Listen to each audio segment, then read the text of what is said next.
Okay, we're going to do a set of short rows. Put my yarn over there. I've done 4 inches, as the pattern says. I'm going to knit 15. This extra piece of cable in my needle is where the center back is. So I need to knit 15 stitches.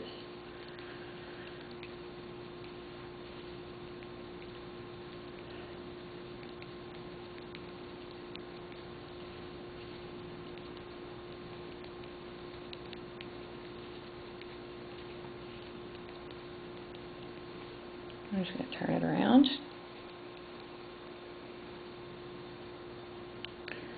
I'm going to do the yarn over method. I find that to be the most invisible. So I'll just pull the yarn over my needle, hold it with my finger, and purl a stitch.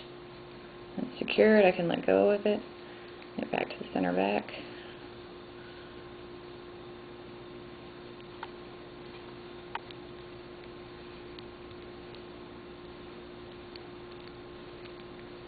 Purl back to the center back. It's all knitting to me, kind of like all soda is Coke, whether it's Coke or not.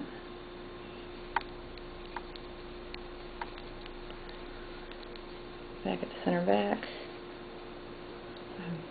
I'm using kind of a funny way of not having to buy a new needle. Sort of like magic loop, but I'm only looping on the one side. So okay, now I'm going to purl 15 stitches back past the center back.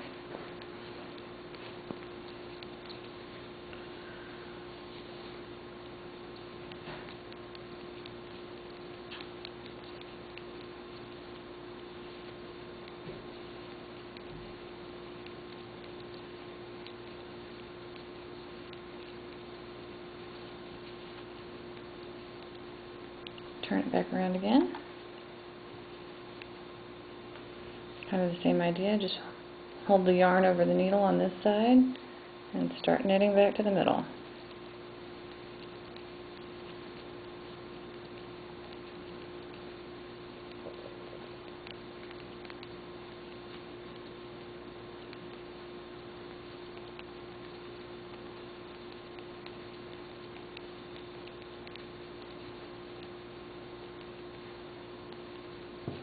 Okay, I'm in the middle. I'm going to pull this.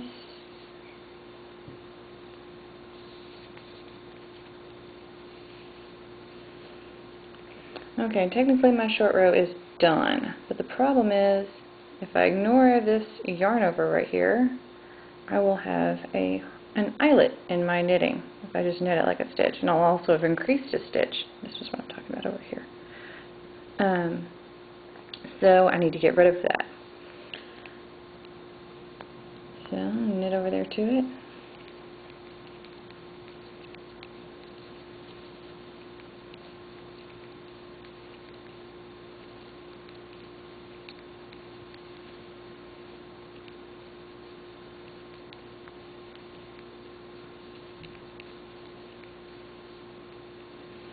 Okay, and I'm going to knit it to this first stitch that's not part of the short row.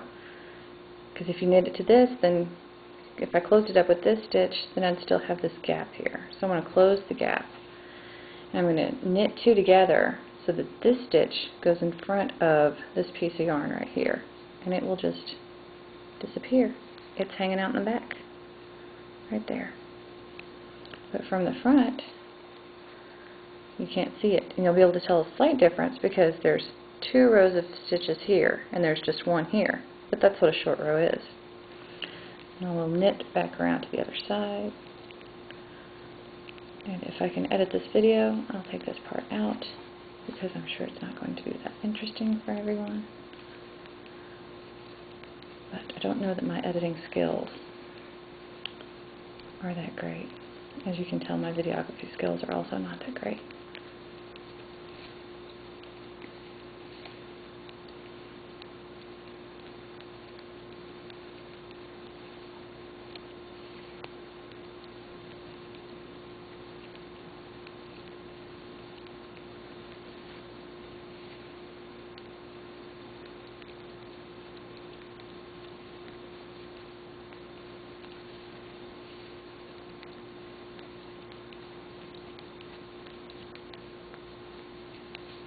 If you hear a slight hum in the background, that is our deep freeze.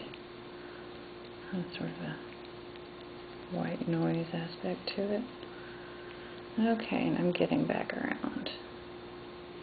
Here's my last stitch before the short row. This is the first stitch of the short row, and this is my yarn over. You can tell because there's kind of a gap here, and this stitch just looks kind of funny. So I'm going to decrease in the other direction. I'm going to slip as if to knit, slip as if to purl, stick my left needle through those stitches, and then knit. And that puts that extra yarn in the back again. And then I knit back around to the front, or the center back, as it were.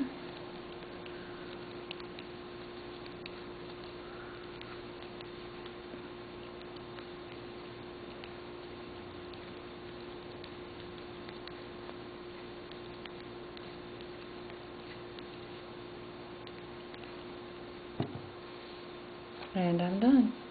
You can't even see where it happened, except there's a definite slope to the knitting. The back, I've done 2 sets of short rows now. Pull that over so it lays flat, and you can tell that the back is longer than the front.